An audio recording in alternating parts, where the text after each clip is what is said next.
आप सभी के बीच में आ चुके हैं। फिर से हम लेक्चर दूसरा ही है, लेकिन उसमें जो टॉपिक है वो टॉपिक जो है आज हम क्या पढ़ेंगे, पादपों में पोषण या फिर प्रकाश संश्लेषण। तो हम देखेंगे कौन कौन जुड़ चुके हैं। राम अवतार शर्मा जुड़ चुके हैं, लव क्रिकेट जुड़ चुके हैं, इरशाद अली जुड़ चुके हैं। Good evening, good evening. अगर आवाज हमारी आप तक जा रही है तो एक बार थम्स अप करें, जोरदार थम्स अप करें। अगर हमारी आवाज आप तक जा रही है तो एक बार जोरदार थम्स अप करें।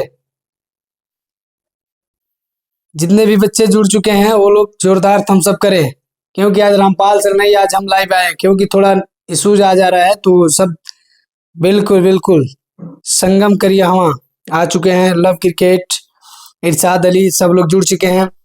तो आज हम बेसिकली देखने वाले हैं चैप्टर जो है हमारा जय प्रकरण का। लेक्चर तो दूसरा ही रहेगा, तीसरा इसलिए नहीं क्योंकि दूसरे लेक्चर में का ही हम लोग आज टॉपिक कवर करेंगे जो है पादपों में पोषण या फिर प्रकाश संश्लेषण, दोनों एक ही में है। ठीक है, आयुष प्रजापति, हेलो सर। आवाज क्लियर जा रही है हमारी? अगर आवाज क्लियर जा रही हो तो एक बार जोरदार थम्स अप करें सभी लोग एक साथ मिल करके। चलिए हम आगे बढ़ते हैं, ध्यान से देखते हैं। ठीक है, चलिए सबसे पहले हम बात करेंगे। अब बच्चे आप लोग जब आ रहे हैं तो लाइव क्लास को शेयर करिए, लाइक करिए, सब्सक्राइब करिए। और ये क्लास 10 वालों के लिए तो बेनिफिट है, क्यों? क्योंकि ये बोर्ड एग्जाम के लिए भी किफायती है। और इसके साथ साथ हम जैसे ये 2-3 टॉपिक, मतलब 2-3 टॉपिक और कवर करेंगे, बस बचा है। उसके बाद जितना हम पढ़ेंगे पोषण से रिलेटेड, उसमें हम क्या करेंगे, एमसीक्यू और प्लस कुछ लॉन्ग टाइप आंसर और कुछ शॉर्ट टाइप आंसर देखेंगे। चलिए हम लोग क्लास से आगे बढ़ाते हैं। अगर आवाज फिर से क्लियर हो रही हो तो एक बार सभी लोग थम्स अप कर सकते हैं, एक साथ थम्स अप कर सकते हैं। आप लोग सभी लोग एक साथ थम्स अप करिए। चलिए आगे बढ़ते हैं। हम लोग बात करेंगे, हम आज का हमारा जो लेक्चर है उसके ऊपर बात करेंगे, जो हमारा मेन टॉपिक है। देखिए मेन टॉपिक हमारा कह रहा है कि विषम पोषी पोषण, इसी के बारे में आज पढ़ना था। विषम पोषी पोषण और पादपों में पोषण या फिर प्रकाश संश्लेषण, इसी के बारे में हमें पढ़ना है। दिख रहा है? अगर सब कुछ राइट दिख रहा है तो एक बार थम्स अप कर सकते हैं आप लोग। अगर सब दिख रहा हो, ऑल राइट हो, तो सभी लोग एक साथ थम्स अप करिए। चलिए आगे बढ़ते हैं हम लोग। देखिए स्टार्ट करने से पहले हम बता दें कि विषम पोषी पोषण होता क्या है। देखिए कह रहा है इसमें कि विषम पोषी पोषण ये होता क्या है, ध्यान से समझिएगा। कह रहा है कि विषम पोषी पोषण, इसे ध्यान से देखिए आप लोग। विषम पोषी कह रहा है कि जो ये विषम पोषी पोषण है ये स्वपोषी के ठीक क्या है, विपरीत है, उसके विपरीत है। उसमें हमने देखा था कि जो स्वयं पोषी जीव थे वो क्या कर रहे थे, वो अपना भोजन का निर्माण स्वयं कर रहे थे, जैसे पादप। तो इसमें क्या है, विषम पोषी पोषण में हम देखेंगे विषम पोषी पोषण क्या है या फिर परपोषण, इसे हम क्या कहेंगे, इसे हम क्या कहेंगे, कोई बताए? इसे हम कहेंगे हेटेरोट्रॉफिक न्यूट्रिशन। जो क्या कह रहा है, कह रहा है कि स्वपोषियों का विपरीत। देखिए उसके विपरीत ये क्या कर रहा है, कुछ जीवधारी अपने भोज्य पदार्थों का निर्माण स्वयं नहीं कर सकते हैं। कुछ नहीं, जो भी जीवधारी है जो क्या करते हैं, अपना भोजन स्वयं नहीं बना सकते हैं। क्यों? क्योंकि भाई उनके अंदर क्या है, वो प्रक्रिया नहीं है कि जो स्वयं भोजन बना सके।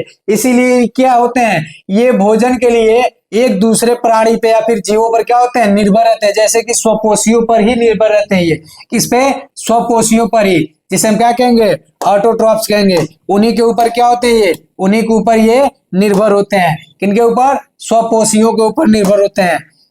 ध्यान से सुनिए, स्वपोषियों के ऊपर ये निर्भर रहते हैं। चलिए अब कह रहे हैं कि इन्हीं विषम पोषी जीव या फिर क्या कर सकते हैं, इन्हें ही हम क्या कहेंगे, इन्हें ही विषम पोषी जीव या फिर परपोषी जीव कहते हैं।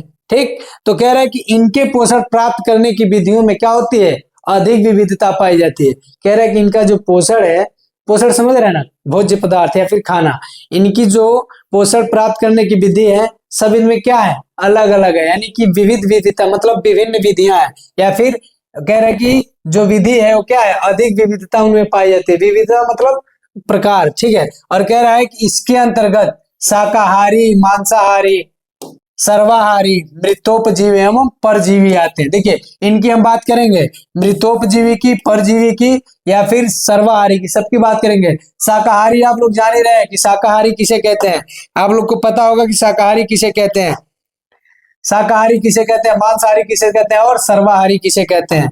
आप सभी को पता होगा सर्वाहारी किसे कहते हैं। चलिए आगे बढ़ते हैं हम लोग, ठीक है। अब कह रहा है कि भाई विषम पोषी की बात कर रहे हैं हम लोग, किसकी बात कर रहे हैं, विषम पोषी की, हेटेरोजाइगस की।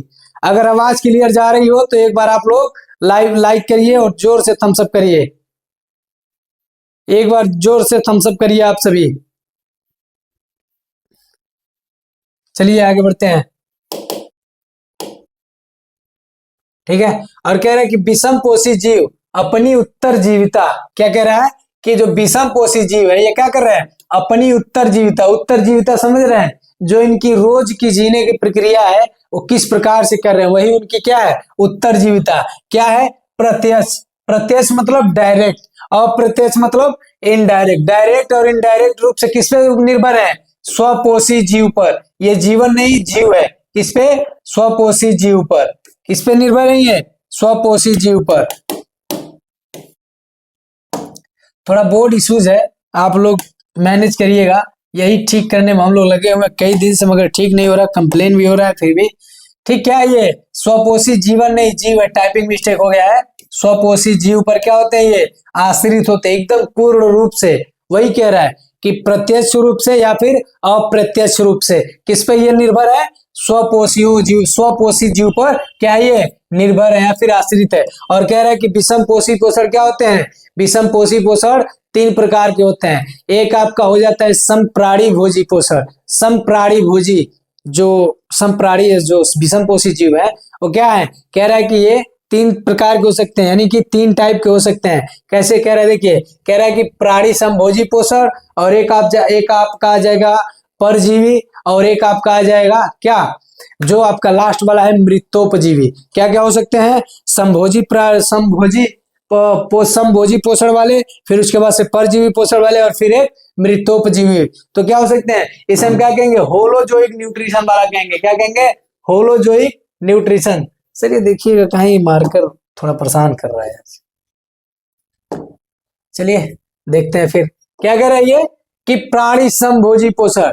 हम डायरेक्ट लेक्चर क्या करेंगे, डायरेक्ट लेक्चर को अटेंड करेंगे, डायरेक्ट हम लोग देखेंगे क्या लेक्चर किस प्रकार का है। सभी लोग मिल के देखिए और मिल के समझिए कि क्या इसमें कह रहा है टॉपिक। इसीलिए तो सब स्पष्ट एक सुनहरे शब्दों में लिख दिया जाता है, ताकि लिखने से बेटर हो कि आपको बस ये समझाया जा सके। और अगर समझ में आ रहा हो तो एक बार थम्स अप कर सकते हैं। Sanjana Singh good evening, good evening. Dinesh Yadav, सभी लोग जुड़ चुके हैं, लगभग सभी लोग क्लास में उपस्थित हो चुके हैं। लव क्रिकेट हाय, ठीक है। चलिए क्लास को देखिए आप लोग, एकदम मजे से देखिए, सबके लिए किफायती है ये चीजें जो पढ़ा रहे हैं ये सबके लिए, 10 वालों के लिए नहीं बल्कि जो आगे भी क्लास में चले गए उनके लिए भी इंपॉर्टेंट है ये। चलिए पढ़ते हैं, देखिए कह रहा है कि वे जीव, समझिए, वे जीव विभिन्न जटिल भोज्य पदार्थों को, यानी कि विभिन्न भोज्य पदार्थों को ठोस या तरल अवस्था में शरीर में क्या करते हैं, ग्रहण कर इनको सरल तत्वों में विघटित करते हैं। देखिए कह रहा है कि जो ये जीव है विभिन्न जटिल भोज्य पदार्थों को, मतलब विभिन्न भोज्य पदार्थों को क्या करते हैं, जैसे कि फल हो गया, उसके बाद से अनाज हो गया, कुछ तरल पदार्थ हो गया, ये सारी चीजें क्या है, विभिन्न प्रकार की क्या है ये भोज्य पदार्थ हैं। और उनको कह रहा है कि चाहे वो ठोस में हो या फिर तरल में हो, उनको क्या करते हैं, अपने शरीर के अंदर ग्रहण करके इनको क्या करते हैं, सरल तत्वों में विघटित करते हैं। विघटित मतलब उसको तोड़ देना या फिर उसको विघटन, उसका विघटन कर देना, उसी को क्या करते हैं, विघटित कर ये क्या करते हैं, उससे पोषण प्राप्त करते हैं। हम डायरेक्ट, जैसे मान के चलिए हम सेब ले रहे हैं, तो सेब को हम डायरेक्ट नहीं खाते हैं, सेब को हम लोग डायरेक्ट तो नहीं खाते हैं, उसके लिए हमें कुछ करना पड़ता है। क्या, उसको हम लेते हैं हाथ में, और या तो उसको हम पहले काट लेंगे या फिर डायरेक्ट उसे अच्छे से धो करके और डायरेक्ट अपने हम लोग मुंह से ही खा लेते हैं, उसको काटने के और उसको और चीज के। लेकिन क्या है, वही तो है जो विभिन्न प्रकार के क्या हो रहे हैं, भोज्य पदार्थ आ रहे हैं, और उनको हम क्या कर रहे हैं, सरल तत्वों में, किसमें, सरल तत्वों में उन्हें विघटित कर रहे हैं। ठीक है, ध्यान से देखेंगे, और विघटित कर उससे क्या कर रहे हैं, पोषण प्राप्त कर रहे हैं, मतलब न्यूट्रिशन। कहते हैं ना कि आप चाहे छोटे रहिए या फिर बुजुर्ग हो जाइए या फिर बड़े हो जाइए, सबके लिए क्या है, पोषण जरूरी है। और इसी को हम क्या कहेंगे, प्राणी समभोजी पोषण कहते हैं। क्या कहते हैं, प्राणी समभोजी पोषण, जिसे होलोजोइक न्यूट्रिशन कहते हैं। अब जैसे कह रहे हैं कि एग्जाम्पल में क्या क्या हो सकते हैं, जैसे जैसे हो सकता है अमोइबा, यानी कि अमीबा, कुत्ता हो सकता है, बकरी हो सकता है, शेर, मानव, ये सब क्या है, आदि वगैरह, ये क्या है, समभोजी प्राणी है। अब देखिए अगर इनका हम डायग्राम अगर आपको दिखा दे, फिगर दिखा दे, तो ये क्या है आपका, ये आपका है अमीबा। ध्यान से देखिए, अच्छे से देखिए, अगर दिख रहा हो, डायग्राम दिख रहा हो तो आप लोग कमेंट कर सकते हैं, डायग्राम दिख रहा है। अगर डायग्राम दिख रहा है तो देखिए, संजना सिंह 12th का कब से पढ़ाएंगे? 12th का पढ़ाना कुछ ऐसा नहीं है कि नहीं पढ़ाएंगे, लेकिन सबसे बड़ी बात है कि उसमें प्रोसेस लगता है, टाइम लगता है, हर एक चीज यहाँ लाने के लिए टाइम लगता है। तो प्रयास करेंगे। सबसे बड़ी बात है हम लोगों की टाइम नहीं मैनेजमेंट हो पा रही। अभी तो आज छुट्टी है स्कूल की, तो यहाँ हम मिल रहे हैं आपसे 7 बजे, अभी टाइम नहीं मिलेगा, तो वही एक ही यही घंटे इसमें हम जो लेक्चर अटेंड करें, चाहे 9 का अटेंड करें, चाहे 10 का या फिर 12 का, लेकिन आप लोगों की जब इतनी जरूरतें हैं तो बस 10th और 12th का ही अटेंड किया जाएगा। क्यों? क्योंकि बोर्ड एग्जाम आने वाले। तो आज 12th का चल रहा है, आज 10th का चलेगा, तो एक दिन अल्टरनेट करके, अगर आज क्लास 10th चल रहा है तो नेक्स्ट डे क्लास 12th चलेगा, ऐसे अल्टरनेट करके। और 9 और 11 इन दोनों को ब्रेक किया जाएगा। क्यों? क्योंकि जो बोर्ड वाले बच्चे हैं उनको ज्यादा ध्यान दिया जाएगा, और अन्य विद्यालय के भी जो भी बच्चे हैं, हम लोगों के विद्यालय के या फिर अन्य विद्यालय के भी हैं, सबके लिए किफायती है। जो ये लेक्चर अटेंड करेंगे उनके लिए किफायती है। और सबसे इंपॉर्टेंट बात यह है कि अगर आपको नोट चाहिए तो आप लोग टारगेट क्लासेज के टेलीग्राम चैनल पर जुड़ सकते हैं, उस पर आपको सारी नोट प्रोवाइड कराई जाएगी, जो ये पढ़ा रहे हैं ये भी, और जो आगे पढ़ाया जाएगा वो भी, सारी चीजें आपको टारगेट क्लासेज के टेलीग्राम चैनल पे मिल जाएगा। हाँ, इंग्लिश का क्लास चलेगा बाबू, इंग्लिश का क्लास चलेगा, हमारे जस्ट क्लास लेने के बाद इंग्लिश की क्लासेस चलेंगी। पहले ये जो क्लास चल रही है आप लोग इसको देख लीजिए, फिर इंग्लिश पढ़िएगा।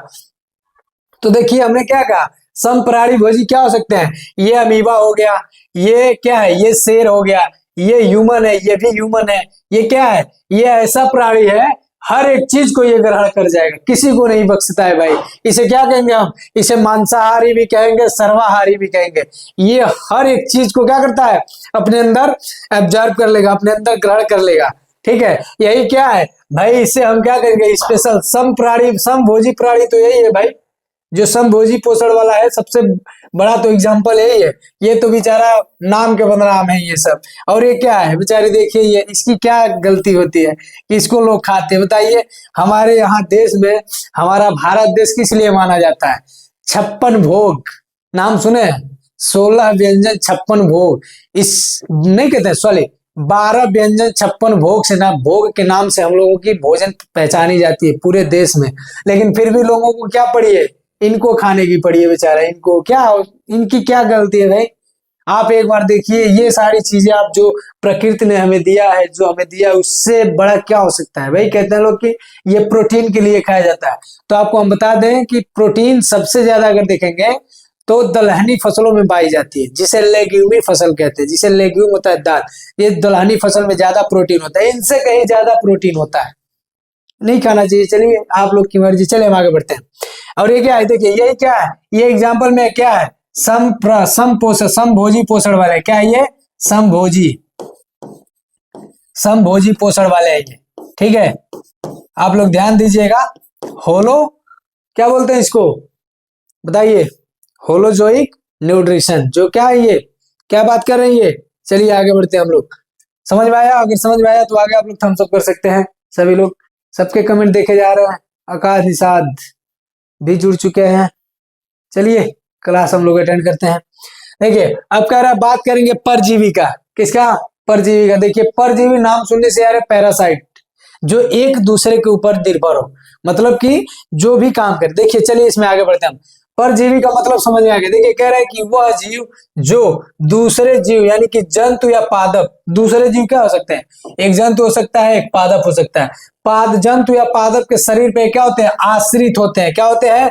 आश्रित होते हैं। और इन्हें क्या कह रहा है कि बिना मारे ही, मतलब कि इन्हें बिना नुकसान पहुंचाए ही, बिना मारे क्या करते हैं, उनसे ये अपना भोजन प्राप्त करते हैं। और उन्हें क्या कहलाते हैं, और उन्हीं जीव को हम परजीवी कहते हैं। क्या कहते हैं? उन्हीं जीव को हम परजीवी कहते हैं, जिसे पैरासाइट्स कहते हैं। क्या कहते हैं? पैरासाइट, जो परजीवी है। मतलब कह रहा है कि ये दूसरे जीव के शरीर पर, जैसे जंतु हो जाए या फिर पादप हो जाए, उनको बिना मारे, बिना नुकसान पहुंचाए, उनके शरीर पर आश्रित रह करके ये अपना भोजन क्या करते हैं, प्राप्त करते हैं। जैसे मान के चलिए, कह रहा है कि क्या हो जाएगा, जैसे फीता कृमि अमरबेल, जोंक, खटमल आदि और भी है, लेकिन एग्जाम्पल में हमने इतना ही दिया। फीता कृमि, अमरबेल, जोंक और उसके बाद से खटमल, ये सब क्या है, एक दूसरे का। खटमल का नाम सुनते ही आता होगा, सबसे पहले गांव वालों को देखते होंगे, पहले के लोग खटिया वगैरह पे सोते थे, तो उनके खाट में या फिर उनके तख्ते पे या फिर तख्ते के अंदर क्या होते थे, खटमल आ जाते थे, जो रात में सोने के बाद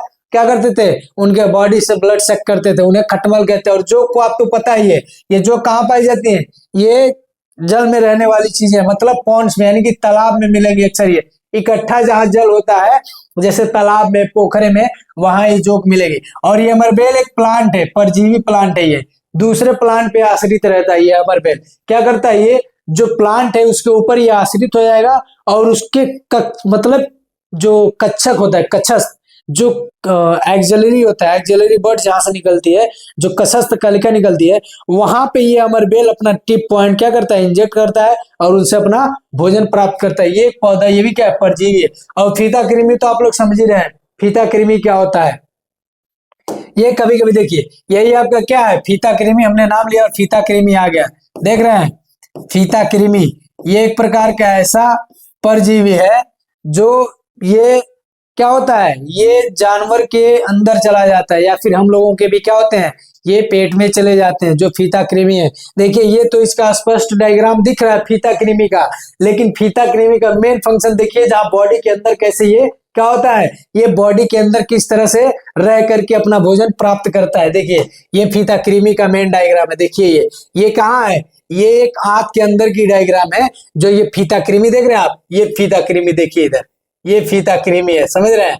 देखिए ये यहाँ आंत में चिपक करके अपने भोजन को क्या कर रहा है, प्राप्त कर रहा है, यही फीता कृमि है। अगर आप लोगों को सब दिख रहा है तो बता सकते हैं स्कूल कब खुलेगा। बाबू स्कूल तो 24 तारीख को ही खुलेगा, ठीक है, समझ में आ रहा है आपको।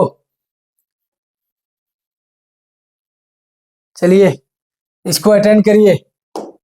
देखिए और यही आपका क्या है, अमरबेल लाइक है, ये अमरबेल लाइक, देखिए प्लांट है ना, इसके ऊपर क्या है, इसके सहारे ये चढ़ा हुआ है, देख रहे हैं, इसके सहारे ये चढ़ा हुआ है। और जहां पे टिप पॉइंट देखिएगा उसके, जहां से ऐसे मान के चलिए एक कक्षा कलिका मतलब ये निकले तो टहनी डालोगे, लेकिन अब इसके ऊपर जाओगे, यही टिप पॉइंट पे इसके इंजेक्ट होंगे। चलिए दूसरा डायग्राम दिखाते हैं परजीवी का, जो अमरबेल है। देखिए ये अमरबेल है, ये भी क्या है, देखिए ये अमरबेल है, जो एक दूसरे प्लांट के ऊपर रह करके ये क्या करता है, अपना भोजन प्राप्त करता है, अमरबेल।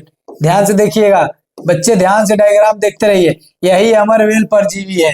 क्या है, अमरबेल परजीवी है। ये क्या कर रहा है, ये एक दूसरे प्लांट के ऊपर रह करके क्या कर रहा है, भोजन प्राप्त कर रहा है। अगर आवाज क्लियर हो रहा हो तो एक बार थम्स अप कर सकते हैं, एक बार आप लोग। हाँ चलिए, आवाज क्लियर हो रहा है, यस। चलिए आगे बढ़ते हैं, ये अमरबेल है। चलिए आगे एग्जांपल देखते हैं परजीवी का। देखिए ये जोक की बात हम कर रहे थे, ये वही जोक है। क्या, ये वही जोक है जिसकी हम बात कर रहे थे। देखिए ये क्या है, ये जोक है। क्या, जोक, जो क्या करती है ये, अगर कहीं आप तालाब में जाएंगे या फिर आप कहीं पोखरे में जाएंगे, वहां पे क्या होंगी, ये उसी तालाब में पोखरे में रहती हैं, और जब आप जाते हैं तो आपके पैर में क्या होती हैं, ये चिपक जाती हैं। ठीक, आप लोग कमेंट कम करिए, थोड़ा इसको ध्यान दीजिए आप सभी लोग। ये क्या होती है, यही जोक है। ये क्या होती है, ये चिपक जाती है, पैर में पकड़ लेती हैं, और ये क्या करती हैं, उसी जगह ये पकड़ती हैं। देखिए जोक का सबसे इंपॉर्टेंट भाग, अगर इनका कोई अगर महत्व देखा जाए लाइफ में, तो जो क्या करती है, आपके बॉडी का जो खराब ब्लड रहेगा, जो ब्लड क्या होती है, डिस्टर्ब रहता है, जो ब्लड उसी पार्ट पे ये क्या करेंगे, वहीं ये पकड़ेंगे, दूसरा कहीं नहीं पकड़ती है। जहां क्या होगा, ब्लड आपका क्या होगा, मतलब कुछ हद तक मतलब डिस्टर्ब होगा जो ब्लड, वहां ये क्या करती है, पकड़ती है, और उस खराब ब्लड को ये क्या करती है, अपने अंदर सक कर लेती है। ये एक तरह से अच्छा काम भी करते हैं, लेकिन पकड़ लेती है तो लोग क्या करते हैं, मतलब लोग तरह तरह से बातें करते हैं, कहते हैं। लेकिन हाँ ये है कि ये सोडियम क्लोराइड से क्या करते हैं, NaCl, सोडियम क्लोराइड, अगर नमक इनके ऊपर डाल दिया जाए तो ये तुरंत छोड़ देती हैं। ठीक है, क्योंकि उनको इससे नफरत है। ठीक, चलिए आगे बढ़ते हैं, देखते हैं। ये देखिए ये है खटमल। एक एक डायग्राम आपको इसलिए हम दिखा रहे हैं ताकि आपको क्या हो, आभास हो कि हाँ डायग्राम देखते हुए हम पढ़ रहे हैं और देख रहे हैं कि कौन सा जीव किस वाले पार्ट में आ रहा है, किस टॉपिक में आ रहा है। ठीक है, ये आपका यही है खटमल। कितने लोग खटमल देखे हैं एक बार कमेंट में बताएं, खटमल कितने लोग देखे हैं? खटमल कितने लोग देखे हैं बताइए, एक बार थम्स अप करिए, हम समझ जाएंगे कि कितने लोग खटमल देखे हैं अभी तक। हमने तो खटमल देखा है। ठीक है, खटमल कितने लोग देखे हैं? और कोई? चलिए चलिए आगे बढ़ते हैं, हम लोग अपना क्लास अटेंड करते हैं। ये खटमल है, ये भी क्या है, एक परजीवी है जो रात को सोते समय खाट में रहते हैं या फिर तख्ते में रहते हैं, जो निकल करके लोगों के बॉडी से ब्लड चेक करते हैं। ये क्या है, खटमल है। ठीक है, चलिए अब बात करते हैं हम लोग किसकी, मृतोपजीवी की, जिसे स्पोरो सेप्रोजोइक कहेंगे। स्पोरो नहीं, सेप्रोजोइक। मृतोपजीवी को हम क्या कहेंगे, सेप्रोजोइक। देखिए यहाँ लिखा हुआ है सेप्रोजोइक। क्या है ये, मृतोपजीवी। कह रहा है कि ये जो जीव होते हैं ये मृत जीवों से अपना भोजन प्राप्त करते हैं। मृत जीव समझ रहे हैं, मान के चलिए कहीं देखते हैं एक्सीडेंट हो जाता है कुत्ते का, या फिर कहीं रोड पे चलते हुए किसी गाय बछड़े का किसी का एक्सीडेंट हो जाता है, तो उसे कोई वहां से उठाता नहीं है, तो उसे बस साइड में करके छोड़ देंगे लोग। और जो उसकी बॉडी डिकम्पोज होती है इन्हीं की वजह से होती है। क्या, इन्हीं मृतोपजीवी बैक्टीरियाओं की वजह से होती है। देखिए कह रहा है या तो कवक, जीवाणु और ईस्ट। तो ये जो है, ये मृतोपजीवी जो है ये तो दो किफायती है, लेकिन ये क्या है, ये थोड़ा हानिकारक है, जीवाणु। देखिए ये क्या है हमारा, ये ईस्ट है, ये ईस्ट है। क्या ये ईस्ट है, ये ईस्ट है। आप लोग देख लीजिए ईस्ट का डायग्राम, ये माइक्रोस्कोपिकल डायग्राम है। ठीक है, मतलब इमेज है ईस्ट, जिसे हम लोग क्या कहते हैं भाई, जो ब्रेड में बनाने काम आता है। देखिए कह रहा है कि ये जो मृत जीव होते हैं उनसे अपना भोजन पदार्थ प्राप्त करते हैं। और कह रहा है कि जो मृत शरीर होती है उसके बाहर जटिल कार्बनिक पदार्थ को, शरीर के बाहर पहले जो पदार्थ होता है उसको क्या करेंगे, ये उस पदार्थ को सरल तत्वों में क्या करते हैं, अपघटित करते हैं। कौन, मृतोपजीवी, और उससे अपना भोजन प्राप्त करते हैं। जैसे कवक, जीवाणु, ईस्ट। कवक क्या हो सकता है, कवक में आपका मशरूम आ सकता है। मशरूम देखे, एग्रिकस, जिसे आप लोग कुकुरमुत्ता कहते हैं। मशरूम ऐसे छतरी नुमा होता है। ठीक है, देखें कभी, कौन कौन देखा है, ऐसे छतरी नुमा होता है ये, इस प्रकार से, इस प्रकार से कहीं उगा रहता है, साथ में ऐसे इसके एक और उगा रहेगा। ऐसे देखे मशरूम, जो कितने लोग देखे मशरूम। ये तो एक तो मशरूम खाने वाला होता है और एक पॉइजन वाला होता है। जो खाने वाला होता है उसे क्या कहते हैं, एडिबल है। जो पॉइजन वाला होता है उसे नॉन एडिबल कहते हैं। तो खाने वाला मशरूम अलग होता है और पॉइजनस अलग होता है। तो ये क्या है, कवक है, ये कहीं भी लग जाते हैं। और बात करेंगे जीवाणु की, बैक्टीरिया। आवाज अगर सही जा रही हो तो एक बार आप लोग थम्स अप कर सकते हैं। आवाज अगर सही जा रही हो तो एक बार थम्स अप कर सकते हैं सभी लोग, जोर से थम्स अप कर सकते हैं। चलिए अब ईस्ट तो आप लोग जान ही रहे, ये ईस्ट है, हमने ईस्ट का दिखा दिया। ईस्ट का इसलिए दिखाया हूं कि आप लोग देख लीजिए, क्या है, माइक्रोस्कोपिकल इमेज है ये, जो माइक्रोस्कोप में ऐसे दिखता है सुस्पष्ट। ऐसे है नहीं, लेकिन ये बनाया गया है। लेकिन इस प्रकार से अगर हम लोग इसको क्या करेंगे, अभिरंजक करके देखेंगे तो दिखेगा। अभिरंजक मतलब स्टैनिंग करके देखेंगे तो दिखेगा। चलिए बहुत हाईली बात है, आगे की बायोलॉजी है ये। चलिए तब तक हम लोग इतना ही अटेंड करते हैं। ठीक है, ध्यान देते हैं, आगे की टॉपिक देखते हैं क्या कह रहा है। चलिए बात करेंगे, कह रहा है कि स्वपोषी पोषण व विषम पोषी पोषण में अंतर। देखिए यहाँ कॉलम था लेकिन कॉलम है नहीं। ठीक है, हम कॉलम दे रहे हैं, ये यहाँ से रो है और ये कॉलम है आपका। रो और कॉलम में अंतर पता है, कॉलम किसे कहते हैं, रो किसे कहते हैं। चलिए हम लोग देखते हैं, रो कॉलम हमें नहीं देखना, हमें पढ़ने से मतलब। चलिए देखिए कह रहा है कि पहले स्वपोषी पोषण देखेंगे। कह रहा है कि यह हरे पादपों कुछ जीवाणु, हरे पादप मतलब स्वपोषी। कह रहा है कि ये हरे पादपों या फिर कुछ जीवाणु, नील हरित शैवाल मतलब ब्लू ग्रीन एल्गी, ये पादप भी हो सकते हैं और कुछ जीवाणु भी हो सकते हैं। एवं कह रहा है कि ये प्रोटिस्टा यानी कि डाइटम में पाया जाता है। ये प्रोटिस्टा एक जगत है जो 11 में पढ़ाया जाता है बायोलॉजी, उसमें ये लोग पाए जाते हैं। तो क्या कर रहा है, स्वपोषी है, खुद से अपना खाना बनाते हैं ये। ठीक है, अब फिर ये कह रहा है इसमें सौर ऊर्जा ग्रहण करने हेतु पर्णहरित आवश्यक होता है। पर्णहरित, ये पर हरित हो गया है, यहाँ पे पर्णहरित रहेगा, ऐसे अड़ा रहेगा। आप लोग समझदार है, समझ जाएंगे। पर्णहरित आवश्यक है। फिर इसमें कह रहा है कि भोजन का निर्माण CO2 व जल या कार्बनिक पदार्थ को क्या करता है, वह कार्बनिक पदार्थ की अपघटित करने या फिर उसे अपने अंदर ऑब्जर्व करने से क्या होता है, ऐसा ये होता है। और कह रहा है भोजन बनता है इनका, क्या भोजन का निर्माण CO2 और जल यानी कि H2O, सब लोग समझ रहे हैं, इसको समझाने की आवश्यकता नहीं है। या फिर कार्बनिक पदार्थ के मतलब अवशोषण से या फिर उसे अपने अंदर ऑब्जर्व करने से क्या करते हैं, अपना भोजन बनाते हैं। और वही विषम पोषी की बात करें, कह रहा है कि यह कवकों और जंतुओं में पाए जाते हैं। कवक समझ रहे हैं, एक कवक हो गया जो अभी बताया है, जो क्या होते हैं विषम पोषियों से दूसरे भी आश्रित होते हैं। और जंतुओं क्या है, जंतुओं में हम लोग भी आते हैं, ये पाए जाते हैं विषम पोषी पोषण में। और कह रहे हैं कि इन्हें सौर ऊर्जा की आवश्यकता नहीं होती है। और ये क्या होते हैं, ये इनमें पर्णहरित, देखिए यहाँ पे कह रहा है, थोड़ा टाइपिंग मिस्टेक हुआ है, इसमें भी क्या है पर्णहरित, इसमें अनुपस्थित होता है। इसमें तो क्या होता है, इसमें उपस्थित होता है, प्रेजेंट होता है, क्या होता है इसमें उपस्थित होता है, ठीक, लेकिन इसमें अनुपस्थित होता है। और कह रहा है भोजन प्रत्यक्ष या अप्रत्यक्ष रूप से क्या होता है, स्वपोषियों से प्राप्त होता है। वाकई में चाहे डायरेक्ट कहिए या फिर इनडायरेक्ट कहिए, इनका भोजन किससे प्राप्त होता है, इनसे प्राप्त होता है। अगर ये न रहे तो ये भी नहीं रहेंगे। चलिए आगे बढ़ते हैं, देखते हैं क्या कह रहा है। और कह रहा है कि इनमें वही सब उपस्थित होता है जो पीछे का टॉपिक कह रहा है, देखिए इसमें ध्यान दीजिए। कह रहा है कि जो भोजन का निर्माण CO2 व कह रहा है कि भोजन का निर्माण CO2 व जल या कार्बनिक पदार्थों की उपस्थिति क्या होता है, उपस्थिति में होता है, ठीक है। अब कह रहा है कि भोजन का पाचन नहीं होता है। स्वपोषियों में क्या है, इसमें भोजन का पाचन नहीं होता है, पाचन, इनमें भोजन का पाचन नहीं होता है,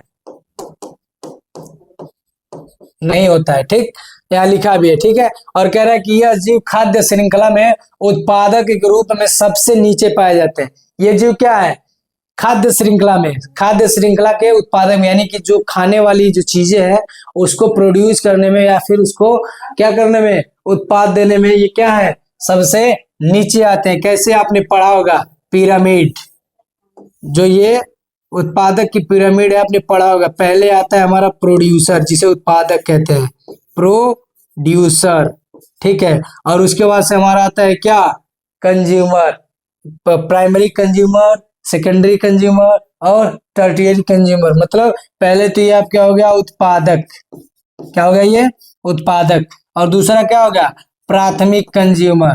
प्राथमिक कंज्यूमर क्या क्या हो सकता है, प्राथमिक उपभोक्ता कहेंगे उसे, क्या कहेंगे, कंज्यूमर को उपभोक्ता कहते हैं। तो ये पिरामिड ऐसे होता है। तो वही कह रहा है कि यह जीव खाद्य श्रृंखला में उत्पादक के रूप में सबसे नीचे पाए जाते हैं। इस प्रकार से अगर खाद्य श्रृंखला का पिरामिड बनाए तो सबसे नीचे होते हैं। पहले क्या होगा, पहले आपका पौधा होगा, चलिए इसमें भी उत्पादक, प्राथमिक उपभोक्ता, क्या होगा उपभोक्ता,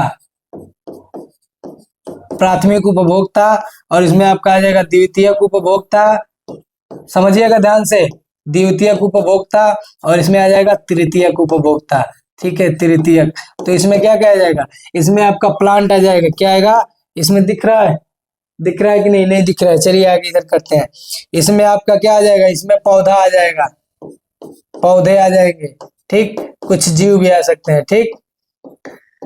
इसमें क्या आ जाएगा, इसमें आपके वही आएंगे क्या क्या, बकरी जो शाकाहारी हैं, बकरी आ जाएगा, या फिर तोता, या फिर खरगोश, ये सब क्या है शाकाहारी इसमें आएंगे। और द्वितीयक में क्या आएगा, इसमें क्या आएगा भाई, इसमें जयकाल आ जाएगा आपका, जयकाल, लोमड़ी, ठीक है।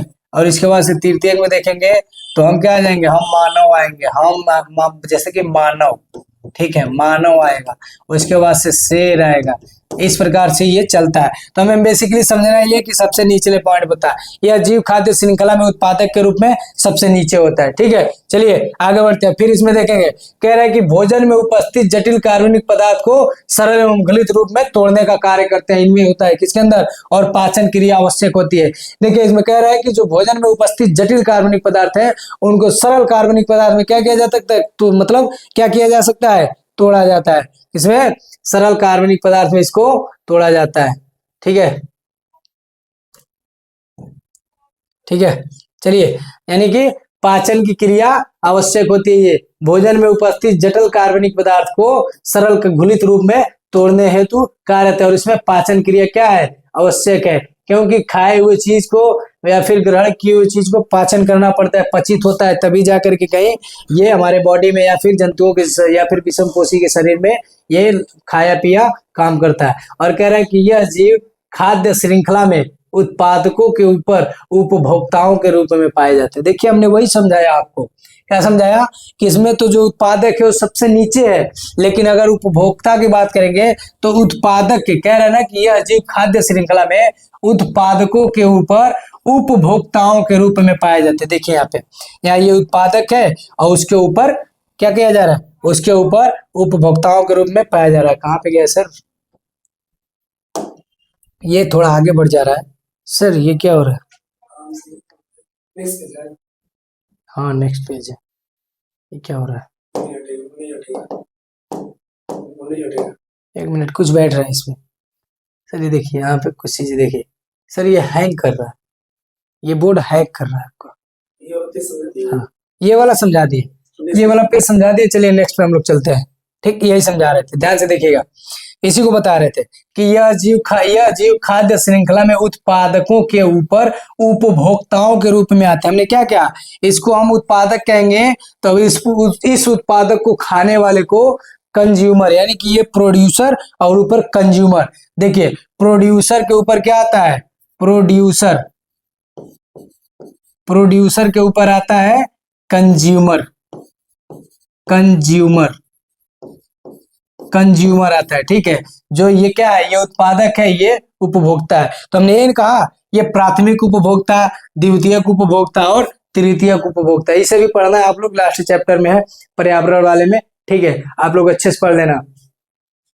ठीक है, क्लास को लेट वाले स्टूडेंट लाइक कर लीजिए। चलिए सही है, नुकसान। चलिए आगे बढ़ते हैं हम लोग।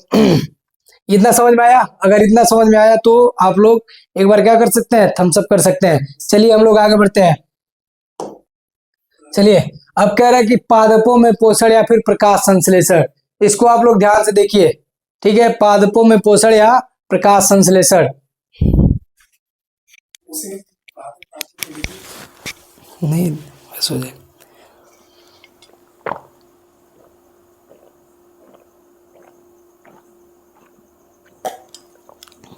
प्यास तो लगी गई थी। चलिए ध्यान देते हैं हम लोग। चलिए इस वाले चीज को हम लोग ध्यान देते हैं, ध्यान से देखिए। कह रहा है कि पादपों में पोषण, अब हम पढ़ेंगे कि न्यूट्रिशन इन प्लांट, यानी कि पादपों में पोषण कैसे होता है, उसे या तो कहिए पादपों में पोषण या फिर प्रकाश संश्लेषण, दोनों एक ही चीज है। देखिए इसको सुनने से, इसको पढ़ने से पहले हम पहले बात ये करेंगे डायरेक्ट। पादपों में पोषण सुन के हमें क्या आया, सर्वप्रथम बात यही याद आया कि पादप जो है किससे अपना भोजन प्राप्त करते हैं, प्रकाश संश्लेषण की विधि द्वारा, प्रकाश संश्लेषण क्रिया विधि द्वारा ये अपना भोजन प्राप्त करते हैं। चलिए आगे बढ़ते हैं। कह रहा है कि सभी हरे पादप रहेगा यहाँ पे, सभी हरे पादप सूर्य के प्रकाश की उपस्थिति में, देखिए कह रहा है वही बात कि सभी हरे पादप क्या करते हैं, सूर्य की प्रकाश की उपस्थिति में जल तथा कार्बन डाइऑक्साइड की सहायता से स्वयं अपने भोजन का क्या करते हैं, निर्माण करते हैं। किसकी सहायता से, जल तथा कार्बन डाइऑक्साइड। ठीक है, H2O प्लस CO2, इनकी उपस्थिति में क्या करते हैं, अपने भोजन का निर्माण करते हैं। और कह रहा है कि पादपों द्वारा भोजन बनाने की यह क्रिया ही क्या कहलाएगी, प्रकाश संश्लेषण। क्या कहलाएगी, कह रहा है कि पादपों द्वारा भोजन के निर्माण को, इसी क्रिया को हम क्या कहेंगे, प्रकाश संश्लेषण। I means photosynthesis. क्या कहेंगे,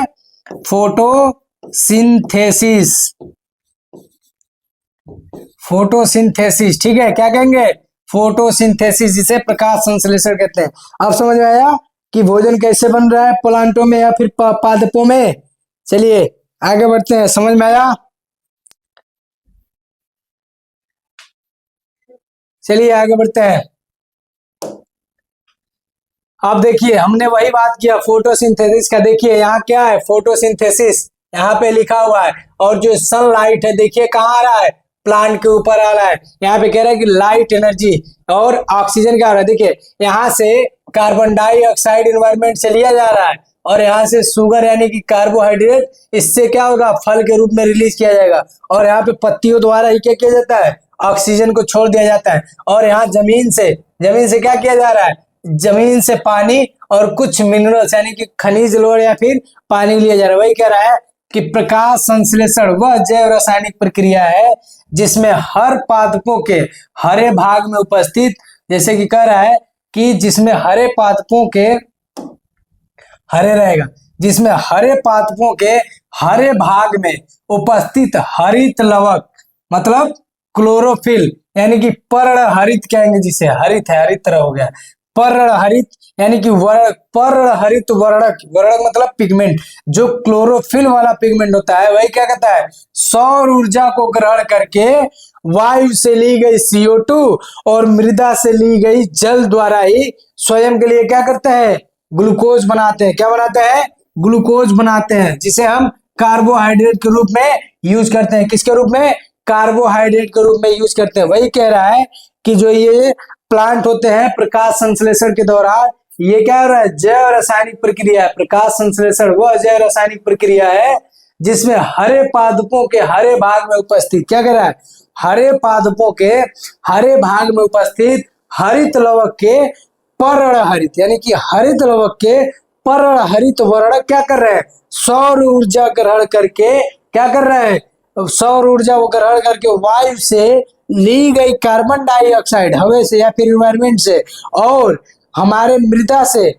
जो जल है उनको अवशोषित करके क्या कर रहे हैं, ग्लूकोज बना रहे हैं। यानी कि जो कार्बोहाइड्रेट के रूप में क्या करते हैं उसको यूज करते हैं, भोजन का निर्माण करके, कह रहे हैं कि कार्बोहाइड्रेट के रूप में उसे भोजन का निर्माण करते हैं और इस प्रक्रिया में ऑक्सीजन गैस के रूप में क्या हो सकती है, निष्कासित हो जाती है यानी कि बाहर निकल जाती है और वही ऑक्सीजन तो हम क्या करते हैं अपने अंदर अवशोषित करते हैं, फिर उसे श्वसन क्रिया द्वारा अपने अंदर ग्रहण करते हैं।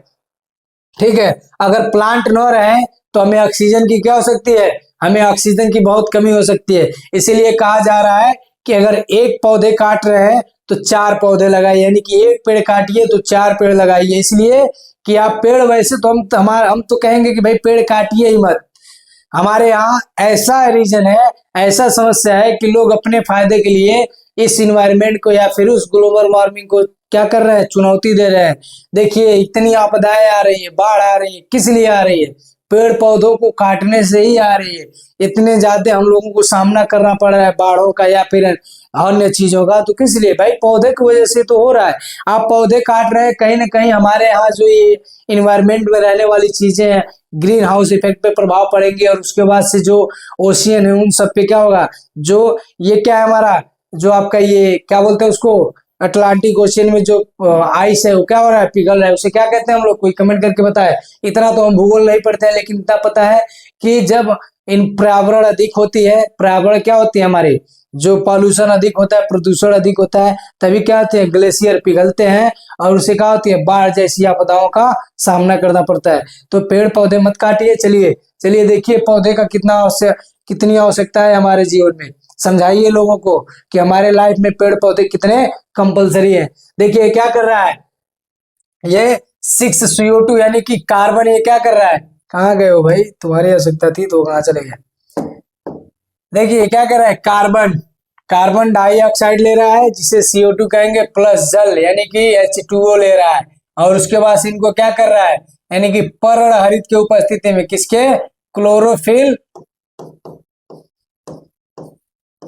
पर्ण हरित और सूर्य की प्रकाश की उपस्थिति में, किसमें, सनलाइट की उपस्थिति में, किसकी उपस्थिति में, यहाँ पे ध्यान से सुनिएगा, ये क्या है, यहाँ क्लोरोफिल की उपस्थिति हो रही है। क्या, क्लोरोफिल और यहाँ पे सनलाइट, ठीक है, LIGHT सनलाइट, ठीक है। और यहाँ क्या कर रही है, अब इनको लेकर के यहाँ ग्लूकोज बना रही है और इसमें क्या हो रहा है, और जो जल आ रहा है, जल ये क्या हो रहा है, ये बाइंड हो रहा है यानी कि विघटित हो रहा है, टूट रहा है और टूट करके क्या होता है, कार्बन डाइऑक्साइड को अपने क्या हो रहा है, हाइड्रोजन को बाइंड कर दे रहा है और 6CO2 जो है क्या हो रहा है, 6O2, ये ऑक्सीजन बाहर निकल जा रहा है, ऑक्सीजन इसमें बाहर निकल जा रहा है। ठीक है, ऑक्सीजन क्या हो रहा है, बाहर निकल जा रहा है। ठीक है, चलिए आगे बढ़ते हैं। ऑक्सीजन बाहर निकल जा रहा है, यहाँ पे क्या कर रहा है, कार्बन डाइऑक्साइड प्लस जल को क्या कर रहा है, ये मिल लेकर के और क्लोरोफिल की उपस्थिति में और सनलाइट की उपस्थिति में, सनलाइट रहेगा तो उसकी उपस्थिति में क्या कर रहे हैं, ग्लूकोज बना रहे हैं। और ग्लूकोज बनाने के बाद इनमें जो प्रेजेंट क्या है, H2O, ये क्या हो रहे हैं, ये विघटित हो रहा है। क्या हो रहा है, ये विघटित हो रहा है और यहाँ से ऑक्सीजन क्या हो जा रहा है, इसमें बाहर हो जा रहा है। चलिए, कह रहा है भाई कि कार्बोहाइड्रेट पादपों को ऊर्जा प्रदान कराते हैं। क्या करते हैं, कार्बोहाइड्रेट पादपों को ऊर्जा प्रदान करते हैं और पादपों द्वारा निर्मित संपूर्ण कार्बोहाइड्रेट को तुरंत उपयोग में नहीं लिया जाता। देखिए बात वही कह रहा है कि तुरंत उपयोग में नहीं लिया जा सकता। ये जो खाना बनाते हैं पहले इसको स्टोर करके रखते हैं, प्लांट उसे क्या करते हैं, स्टोर करके रखते हैं, किसके रूप में, स्टार्च के रूप में, यानी कि मंड के रूप में ये स्टोर करके रखते हैं। देखिए कह रहा है कि तुरंत बनाए हुए भोजन का फिर कार्बोहाइड्रेट को तुरंत उपयोग में नहीं लिया जाता है, इसे मंड यानी कि स्टार्च के रूप में, मंड कहिए या फिर स्टार्च, ये इंग्लिश शब्द था यहाँ लेकिन हिंदी आ गया, स्टार्च लिख दे रहे हैं हम, स्टार्च के रूप में, किसके, स्टार्च के रूप में संचित कर लिया जाता है। और यह संचित भोज्य पदार्थ आंतरिक ऊर्जा स्रोत की भांति कार्य करता है, आंतरिक ऊर्जा स्रोत की भांति, जहां ये स्टोर कर कुछ तो एनर्जी उसके अंदर प्रोवाइड हो गई है, वो अपना काम कर रहा है, लेकिन जो एनर्जी संचित करके, ऊर्जा संचित करके रखी हुई है, वो क्या कर रहा है कि आंतरिक ऊर्जा की भांति कार्य करता है, जिसे आवश्यकता अनुसार उपयोग में लाया जाता है। एक बार आप लोग थम्स अप करिए कि कहीं वीडियो या फिर आवाज तो रुक नहीं रहा है। अगर वॉइस और वीडियो में कोई दिक्कतें आ रही हो तो आप लोग बता सकते हैं। आवाज रुक तो नहीं रहा है, नॉइस तो ज्यादा नहीं हो रहा है, थम्स अप करिए। वीडियो और वॉइस दोनों रुक तो नहीं रहा है ना, अगर नहीं रुक रहा है तो थम्स अप करिए, जोरदार थम्स अप करिए। यहाँ पे डेविल विलेजर्स भी जुड़ चुके हैं। चलिए चलिए आगे हम लोग बढ़ते हैं, आगे बढ़ते हैं। चलिए अब बात आगे की हम करते हैं, ध्यान से सुनिएगा। कह रहे हैं कि प्रकाश संश्लेषण के 4 चरण होते हैं। क्या क्या होते हैं, प्रकाश संश्लेषण के 4 चरण होते हैं। कौन कौन से, पहला कह रहा है कि इसमें अवशोषण, कि क्या कैसे कह रहा है कि प्रकाश संश्लेषण के, सॉरी चरण, 4 नहीं चरण कह रहा है, थोड़ा कंफ्यूजन हो गया पढ़ने में। ठीक है, और कुछ बातें ऐसी, सबसे इंपॉर्टेंट बात यह है कि जो भी हम लेक्चर अटेंड करते हैं या फिर हम देखते हैं, हम पढ़ते हैं, जो हम अपनी पढ़ाई करते हैं वो टोटली इंग्लिश में करते हैं। इंग्लिश है तो इंग्लिश पढ़ते पढ़ते हिंदी कहीं ना कहीं क्या होती है, इंक्रीज हो जाती है। तो हिंदी वर्ड के लिए सॉरी फॉर दैट, तो बट हम यहाँ पे फिर भी कवर करेंगे, ध्यान से देखेंगे। आप लोग भावनाएं समझ सकते हैं, आप लोग मैनेज कर सकते हैं। चलिए आगे बढ़ते हैं इसी के साथ। अगर किसी को कोई दिक्कत हो रहा हो तो कमेंट कर सकते हैं, और अगर नहीं दिक्कतें आ रही है तो एक साथ थम्स अप कर सकते हैं, एक साथ। ठीक है, आप लोग बातें बहुत कर रहे हैं, जितने भी बच्चे इसमें शामिल है बातें बहुत कर रहे हैं। पढ़ाई करिए आप लोग, ध्यान से देखिए। हमें पता है आप लोग क्लास का बस एंजॉय कर रहे हैं क्लास को। It's okay sir, okay okay. चलिए, ये 10 वालों के लिए किफायती है, 10 वाले देख सकते हैं, ध्यान से देखिए, सबके लिए किफायती। देखिए प्रकाश संश्लेषण के चरण, यानी कि प्रकाश संश्लेषण प्रकाश संश्लेषण मुख्यतः 3 घटनाएं होती है। प्रकाश संश्लेषण के क्या है, मुख्यतः 3 घटनाएं होती है। कौन कौन से, अवशोषण, रूपांतरण और एक क्या होता है, बताइए कोई, अवशोषण, रूपांतरण और एक क्या हो सकता है, कोई कमेंट करके कोई बच्चा बता सकता है। चलिए हम लोग आगे बढ़ते हैं, कोई बता सकता है कमेंट करके, अवशोषण, रूपांतरण और अपचयन बता सकते हैं, कोई बताए। एक है अवशोषण जिसे एब्जॉर्प्शन कहते हैं, और एक है रूपांतरण जिसे ट्रांसफॉर्मेशन कहते हैं, और तीसरा हमारा आएगा अपचयन। क्या आएगा, अपचयन, जिसे हम लोग क्या कहेंगे, रिडक्शन। क्या बोलेंगे, रिडक्शन, जिसे अपचयन बोलते हैं। ठीक है, चलिए इसको आगे पढ़ेंगे हम लोग, अभी ये आगे है, इसके हम जिक्र आगे करेंगे। बस हम पूछ रहे थे, आप लोग को पता होना चाहिए। ठीक है, चलिए कह रहा है कि अवशोषण, कह रहा है कि पर्ण हरित, देखिए यहाँ पे गलत हो गया, पारण हरित हो गया है। ये देखिए टाइपिंग मिस्टेक हो जाता है कभी कभी। यहाँ पे क्या है, पर्ण हरित, ध्यान से सुनिएगा, पर्ण हरित। कह रहा है कि पर्ण हरित द्वारा सूर्य की प्रकाश ऊर्जा को अवशोषित करना। अब अवशोषण का मेन मकसद यही है भाई। अवशोषण किस लिए है, किसी चीज को अपने अंदर ऑब्जर्व करना, ऑब्जर्व करना। वही क्या कर रहा है कि पर्ण हरित द्वारा प्रकाश की ऊर्जा को अवशोषित करना, यही क्या कहलाता है आपका अवशोषण कहलाता है। क्या अवशोषण, अवशोषण कहलाता है। ठीक, अब बात करेंगे रूपांतरण, जिसे हम क्या कहेंगे ट्रांसफॉर्मेशन। देखिए ये कह रहा है कि प्रकाश ऊर्जा का रासायनिक ऊर्जा में रूपांतरित होना। कैसे रूपांतरित होना, किसके द्वारा, क्लोरोफिल के द्वारा, मतलब पर्णहरित के द्वारा। उसको क्या किया जा रहा है, प्रकाश की ऊर्जा को पर्णहरित के द्वारा रासायनिक ऊर्जा में कन्वर्ट किया जा रहा है। और कह रहा है कि जल द्वारा H2O का ऑक्सीजन एवं हाइड्रोजन में टूटना, यानी कि जो H2 है वो क्या हो रहा है, वो क्या हो रहा है कि प्लस हाइड्रोजन प्लस O2 में इसका टूट जाना, वही क्या कहलाता है ट्रांसफॉर्मेशन। कहीं ना कहीं कुछ चेंजेस हो रहे हैं कि नहीं हो रहे हैं, तभी तो ट्रांसफॉर्मेशन कहलाएगा, तभी तो क्या होगा रूपांतरण कह रहे। रूपांतरण मतलब रूपों में अंतर, रूपांतरण मतलब रूपों में अंतर, उसी को हम क्या कहेंगे रूपांतरण करेंगे। और कहीं ना कहीं यहाँ पे रूपांतरण हो भी रहा है। यहाँ पे जो आपका H2O है, H2O किस में बदल रहा है, H2O का ऑक्सीजन और हाइड्रोजन में क्या हो जाना, टूटना, यही क्या है रूपांतरण कहलाता है। चलिए आगे बढ़ते हैं। कह रहे हैं कि अपचयन, वही हम जो बात कर रहे थे रिडक्शन, अपचयन। रिडक्शन क्या कर रहा है, अपचयन कह रहा है कि CO2 का कार्बोहाइड्रेट में अपचयित होना, अपचयित लिख दिया है, अपचयित होना, आप लोग पढ़ सकते हैं, आप लोग बहुत होशियार बच्चे हैं। ठीक है, अपचयित होना, ये टाइपिंग मिस्टेक है। ठीक है, अपचयित होना, उपरोक्त घटनाएं एक साथ या अलग अलग होती है। कह रहा है कि CO2 का कार्बोहाइड्रेट में अपचयित होना एक साथ या फिर अलग अलग ये घटनाएं हो सकती हैं। और कह रहा है कि जैसे मरुदभिद पादपों में, मरुदभिद पादप समझते हैं क्या होता है, जो 11th में बायोलॉजी पढ़ा होगा, जो 11th में पढ़ा होगा मरुदभिद प्लांट जानता होगा।